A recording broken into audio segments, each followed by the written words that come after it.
Mañana se cumple una nueva fecha, bueno, pero es un número redondo, son 40 años de la Guerra de Malvinas, que bueno, comenzaba el 2 de abril de 1982. A propósito de este tema, bueno, en revista La U, allí en www.revista.unsj.edu.ar, ya hay subida una nota que contiene una serie de entrevistas referentes a este tema, en la cual hay 3 historiadores y una historiadora dando sus respectivas miradas acerca de esta guerra de la que se cumplen 40 años. Uno de estos entrevistados de revista La U está ahora con nosotros. Él es Maximiliano Martínez, es licenciado, profesor, magíster en Historia de la UNSJ, trabaja en la UNSJ, es docente. Gracias por estar con nosotros, Maxi. ¿Qué tal? Por favor. Bueno, no queremos reproducir en exactitud lo que hablamos en la entrevista para la revista, pero sí algunos temas a grandes rasgos. Yo creo que la pregunta de rigor en esta fecha es: ¿por qué las Malvinas son argentinas, Maxi? Primeramente, la respuesta tiene una multiperspectividad de respuestas. Hay una justificación dentro del imaginario colectivo de gran parte de la sociedad argentina que considera que las Malvinas son argentinas justamente por esta guerra de 1982. Pero remitiéndonos a lo netamente histórico, y me voy a aprovechar de lo que plantean los geógrafos y muchos geólogos también, hay antecedentes y justificaciones históricas desde la cuestión del descubrimiento de las mismas y la toma de posesión de ese territorio. A ver, el nombre se lo dan los franceses, Bougainville las ve por primera vez y al ser del puerto de Saint-Malo decide nombrarlas como Malogüinas y de ahí la conversión a Malvinas. Pero en 1540 creo que es, toma posesión de las islas, está un tiempo, y eso hace que los españoles tomen posición efectiva sobre las islas. Con los procesos de las guerras de la independencia y la consolidación y construcción de los estados-nación en América Latina, estos obtienen como herencia todos los territorios que la América hispana había tenido. Por ende, Malvinas, al haber sido territorio español, se convierte en territorio argentino directamente.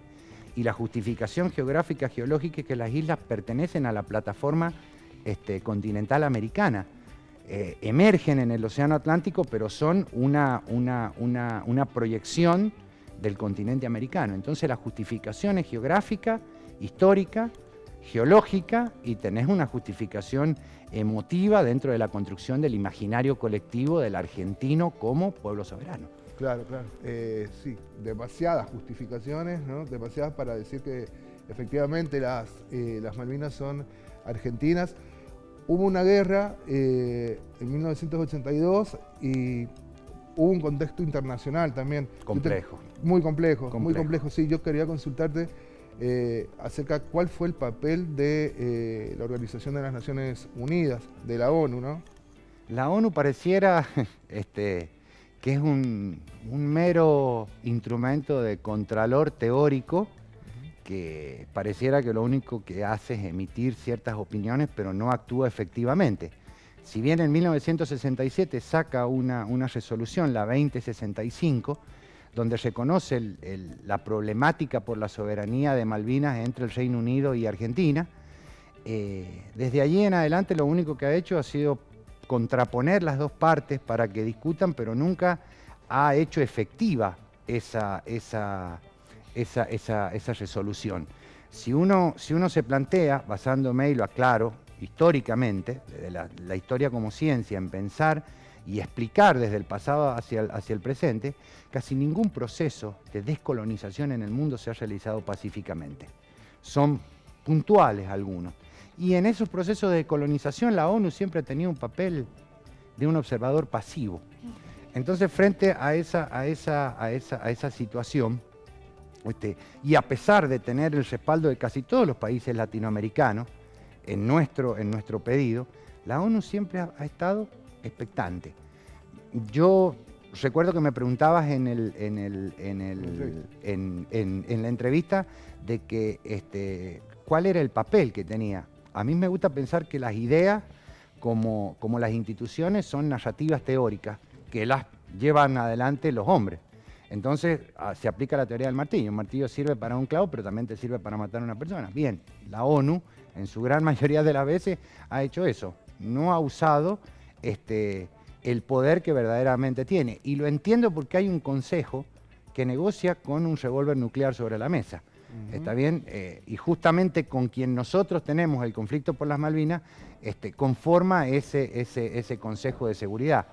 Es decir, Inglaterra conforma el Consejo de Seguridad. Es al tener poderío nuclear, forma parte de ese Consejo de Seguridad. Entonces, es extremadamente complejo negociar con alguien que tiene un poder fáctico.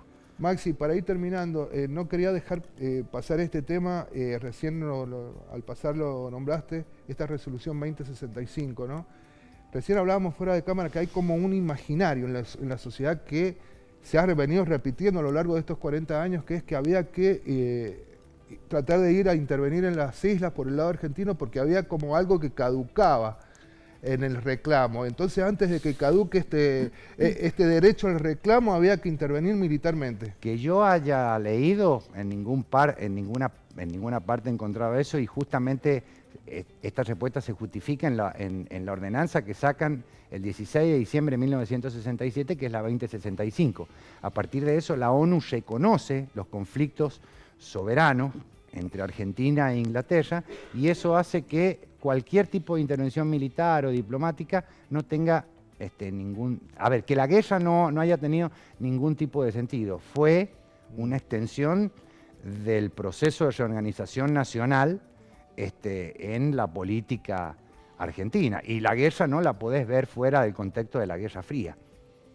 Y no la podés ver fuera del contexto de el complejo proceso espacial que es el Océano Atlántico, tanto norte como sur. ¿Sí? Nosotros tendemos a ver Malvinas solo, pero Malvinas es algo mucho más complejo. Hoy es el trampolín que Inglaterra tiene sobre la Antártida. Si uno ve el mapa, Inglaterra en el cono sur tiene influencia sobre la Antártida desde Sudáfrica, Nueva Zelanda, Australia, Tasmania, y el trampolín más cercano que tiene es Malvinas. Entonces, cuando vos ves eso, vos decís, Malvinas va mucho más allá de lo que para ellos es, que a ellos creo que poco les debe interesar la opinión de los Kelper, y de la misma forma de lo que a nosotros nos interesa.